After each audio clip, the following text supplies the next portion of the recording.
Salut à toi! J'ai récemment mis en ligne la partie 1 de ma rencontre avec Jean-Pierre, ce passionné de cinéma et ancien exploitant de salle qui nous a fait découvrir son univers. Dans la partie que tu t'apprêtes à regarder, il nous raconte son parcours, nous fait part de sa vision du cinéma et nous raconte même quelques anecdotes. J'espère que ça te plaira, bon visionnage! Jean-Pierre et le cinéma, c'est une grande histoire d'amour qui débute avec un film, Notre-Dame de Paris en 1956. Il est alors âgé de 5 ans et le spectacle l'impressionne. Des années plus tard, il veut faire vivre cette même émotion au spectateur en gérant lui-même sa propre salle de cinéma. J'arrivais dans ma salle de cinéma avec un film que j'avais vu en avant-première dans 2 ou 3 mois en disant avec mes collègues exploitants présents dans la présentation avant-première, ça va être fort, et on arrivait à convaincre le public d'aller voir ce film-là. Nous on avait 2 salles à Barceau, on avait des clients qui nous disaient on va voir quoi ? Tu nous proposes quoi? Et quand on disait allez voir ce film ou allez voir cet autre, ils n'étaient jamais déçus. Et quand on entendait la réaction du public à la sortie de la salle, on disait ah ouais, tu nous as bien conseillé, ça c'était bien, c'était un plaisir énorme. Mon cursus final, si je puis l'appeler ainsi, c'est d'avoir pu être en tant qu'exploitant de cinéma un membre du plus gros syndicat professionnel des exploitants de salles. Et puis j'ai eu le plaisir, puisque là c'est une nomination qu'on m'a fait, de participer et d'être officiellement membre de l'Académie des Césars depuis maintenant une dizaine d'années, et on reçoit tous les ans un coffret merveilleux de plus de 120, 130 ou 150 DVD qui nous permet de rentrer dans le cœur de tout le cinéma français de l'année. Et là encore, c'est un plaisir que tout le monde n'a pas, puisqu'on n'est que 4800 en France être membre de l'Académie, et puisque mes pères m'ont amené jusque-là, c'est que j'ai dû faire un bon cursus dans la profession.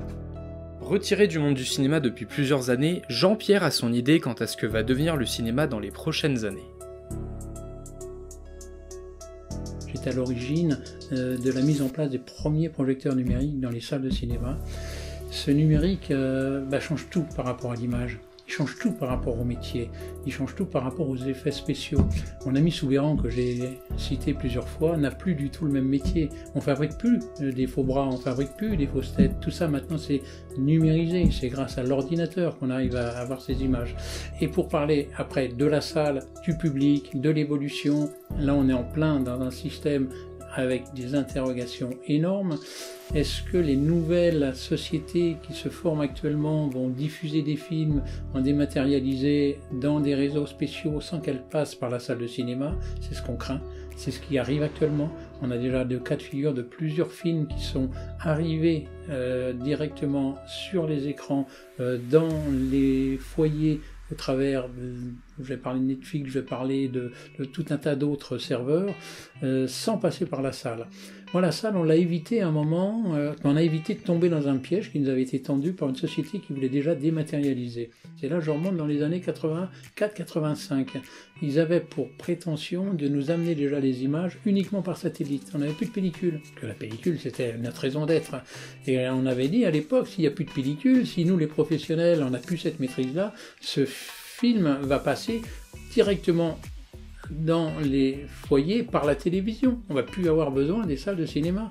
Et c'est ce qui arrive maintenant, avec effectivement quelques dizaines d'années de retard, mais maintenant on est avec des outils qui vont dépasser, et je le crains, ça n'engage que moi ce que je dis là, la vraie exploitation en salle. On a le plaisir de se retrouver, on a le plaisir de voir un peu les vraies réactions qu'on peut avoir en public, et puis malheureusement on a un coût d'entrée qui est de plus en plus lourd, on a un système économique qui n'est pas infaillible, et pour une famille aller voir un film, ça sera possible bien sûr et heureusement, mais plus aussi souvent, j'imagine. C'est ce qu'on entend déjà dans les gros complexes, les familles vont au cinéma sur les gros films, plus forcément pour avoir la détente.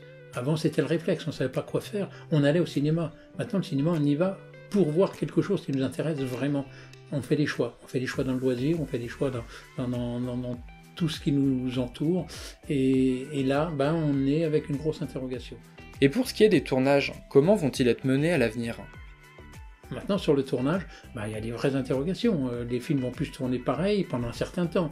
Le virus, on va le souhaiter, va pas durer tout le temps. Mais il y a déjà des différences flagrantes du mode de fonctionnement des films. Et c'est vrai que le numérique permet de trouver toutes les solutions, sans plus avoir besoin de qui que ce soit. Et ce qu'on craint, et je l'ai vécu déjà, c'est qu'on échange des acteurs réels par des acteurs virtuels.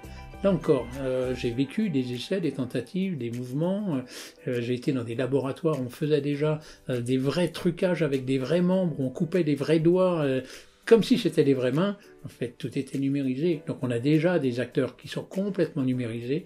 Et quand on voit l'évolution du cinéma d'animation à travers les personnages de cinéma d'animation, on est de plus en plus près de la réalité humaine.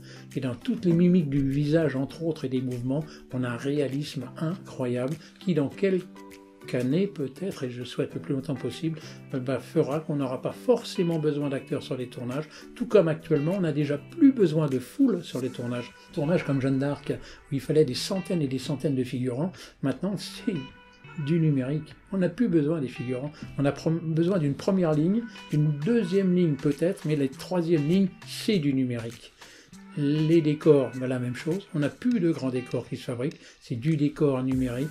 J'ai vu sur le tournage entre autres, et là un exemple que j'ai pu faire partager à plusieurs jeunes qui m'entouraient ce jour-là, Vincent Cassel, quand il est dans ses délires, c'est sur des fonds bleus, sur des fonds verts, il n'y a plus de décor autour. Un acteur, quand il met le pied sur un tournage maintenant, c'est pour être dans un environnement complètement aseptisé, il ne sait même pas où est le bâtiment, il ne sait pas comment ça va se passer, et on l'incruste après dans les scènes définitives. C'est ça le cinéma de demain. Ma crainte, c'est de voir qu'on ait encore des mutations qui vont par rapport, et j'en reparle, à l'être humain, bouleverser pas mal de choses. Mais alors Jean-Pierre, après nous avoir parlé de ton parcours et de ta vision du cinéma, tu n'aurais pas des anecdotes sympas à nous raconter ? Allez, une au hasard, je vais me souvenir sur le tournage de Brocéliande du chef opérateur qui me demande pendant sa pause de filmer la chute des rochers en polystyrène avec ma caméra pour voir si c'était réaliste ou pas, avant qu'il mette lui sa vraie caméra en route et qu'il tourne toute la scène. On a fait remettre les rochers en place, je me suis positionné, on a filmé la chute de ces rochers. Là, le réalisateur est venu s'asseoir, le chef opérateur, pardon, est venu s'asseoir à côté de moi pour voir ce que ça donnait à ma caméra, et il a donné l'ordre, puisque c'était cohérent, de positionner la caméra du tournage à la place de la mienne, et ils ont filmé au moment voulu la chute avec le même angle que je lui avais montré quelques heures auparavant. Ça, c'est une anecdote technique. Alors après, des anecdotes, je peux parler de Richard Boringer sur le film Pomme le Poulain.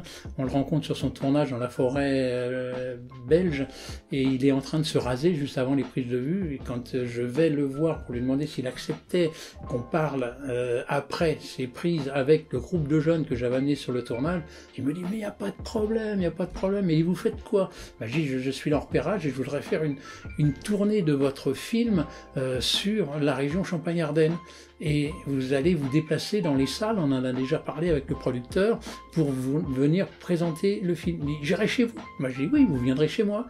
Ah, il dit alors d'accord, allez faites venir vos mômes. Il dit j'arrête quand même de me raser, mais faites venir vos mômes. Et Richard Boringer, on l'a retrouvé dans la salle de Bar-sur-Aube avec une prestation vraiment merveilleuse, et les jeunes que j'avais amenés sur le tournage 8 mois avant l'ont retrouvé en tant qu'acteur et devant le film abouti. Là, c'est des vraies anecdotes aussi. Tu peux nous en donner encore quelques-unes ? La gamme des anecdotes, j'ai dit que j'en avais des milliers, des cents et plusieurs centaines. On va parler d'Yann Kounen. Yann Kounen, c'est mon ami Michel Soubirant qui me l'a fait découvrir un soir où j'étais en animation à Paris, moi, mais j'avais mes soirées de libre parce que je travaillais que l'après-midi avec les jeunes. Et là, je l'ai découvert sur son tournage de Vibroboy, un de ses premiers courts-métrages. Et là, je suis devenu son photographe de plateau. C'est moi avec mon petit appareil qui le suivait, et je suis devenu le photographe de plateau officiel du film Vibroboy. D'ailleurs, sur un recueil de courts-métrages de Yann, en DVD, on trouve mon nom dans les génériques de fin. Ça, c'est un petit plaisir. Et Yann, là j'ai rencontré après plusieurs fois sur tout un tas de tournages. 99 ans, on est en pleine nuit, on est à Paris, on est avenue de France, derrière la bibliothèque François Mitterrand, dans la grande avenue, qui était censée être l'avenue où on était à Miami, normalement, sur le tournage. Et là, il y a une scène de cascade, il y a une voiture voiture, il y a des policiers, et les policiers, à un moment, il y a un accident. Et avant la prise de vue, il y a une grande pause, mais moi, il est arrivé à 3 heures du matin, et j'avais une animation à faire à Bar-sur-Aube le lendemain. Donc, sans dire au revoir à qui que ce soit, juste aux techniciens qui m'entouraient, je dis salut les gars, on se reverra, je reviendrai demain. Et je monte dans ma voiture, j'avais mes images et je pars. Et là, mon téléphone sonne, je me rappelle encore trop, arrivé à l'entrée de la 5, j'allais prendre l'autoroute, et Yann, au téléphone, me dit Jean-Pierre, t'es où? Je dis, je suis sur l'autoroute, je repars à Bar-sur-Aube. Tu m'as pris les images des motards qui sont tombés? J'ai dit non, je suis parti avant, parce qu'ils étaient en train de se préparer, et puis moi, il fallait que je rentre. Ah merde, qui me dit Yann. Non, c'est pas grave, je t'expliquerai. Et quand j'y suis retourné, parce que je suis retourné le lendemain sur les tournages, il m'a expliqué qu'en fait, il y avait eu un vrai accident avec les motos, et qu'il voulait voir vraiment les angles, qui avait fait quoi pour ce vrai accident. Et là, j'ai rediscuté avec Michel Julienne, c'est parce que c'était Michel Julienne qui maîtrisait ces cascades, et non, je lui confirmais que j'avais vraiment pas ces images-là, j'en avais bien plein d'autres, mais pas celle-là. Ça, c'est une anecdote aussi sympa, de voir le réalisateur qui t'appelle pour dire, dis donc, t'es où? Est-ce que t'as pris les images qui pourraient m'intéresser? Et non, malheureusement, je les avais pas ce jour-là. On peut parler aussi de Luc Besson. Luc Besson sur un tournage, j'ai jamais vu, parce que Luc Besson a tourné beaucoup à l'étranger, et donc là encore, c'était pas forcément ma tasse de thé de prendre le temps aussi de me déplacer à l'étranger, puis d'être invité également. Luc Besson, j'ai toujours rencontré quand on était dans les présentations en avant-première de ses films, chez lui, en Normandie, dans ses studios. Ça, c'est des moments énormes. En promotion, je me souviens du Grand Bleu sur une péniche à Paris, où un de mes fils qui devait m'accompagner était malade, et il m'a dit « Papa, tu peux me ramener un souvenir ?» Donc j'ai ramené avec beaucoup de plaisir une photo dédicacée de Luc Besson, et là on a eu un bon échange. Et Luc après, il savait que j'avais une exposition d'effets spéciaux, il savait que je faisais plein de choses autour du cinéma, surtout pour partager avec le public et surtout avec le jeune public, et il m'a dit oui, on fera des choses ensemble. Et quand le film Le 5e élément est sorti, il y avait des centaines d'objets, de décors qui étaient en Angleterre au départ, qui ont été rapatriés en France. Et j'ai eu l'opportunité de présenter beaucoup d'objets sur le festival du film fantastique de Gérard Armé que j'ai animé pendant 10 années, et j'ai monté une exposition sur les objets du 5e élément. Et là, ça a été un bonheur énorme, et là on a échangé avec Luc, et avec tous ces techniciens, avec tous les gens qui l'entouraient, et avec beaucoup de plaisir. Et c'est ce qui fait que j'ai toujours quelques objets qui m'entourent et qui viennent de cette époque irréelle, d'avoir pu côtoyer des grands réalisateurs comme Luc Besson, que j'ai recroisé à chaque fois qu'il y avait un nouveau film en avant-première, je manquais pas de m'approcher de lui, on discutait ensemble. Il n'a jamais pu se déplacer à Bar-sur-Aube, c'est dommage, c'était des grandes pointures. Peut-être qu'un jour on le recroisera quelque part, pourquoi pas.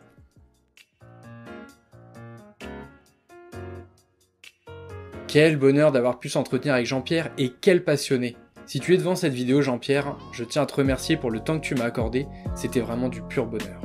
Quant à toi qui regardes cette vidéo, j'espère que les vidéos consacrées à Jean-Pierre t'auront plu. Dis-moi ce que t'en as pensé en commentaire, mets un like, partage, abonne-toi, et je te dis à bientôt pour une prochaine vidéo. Salut!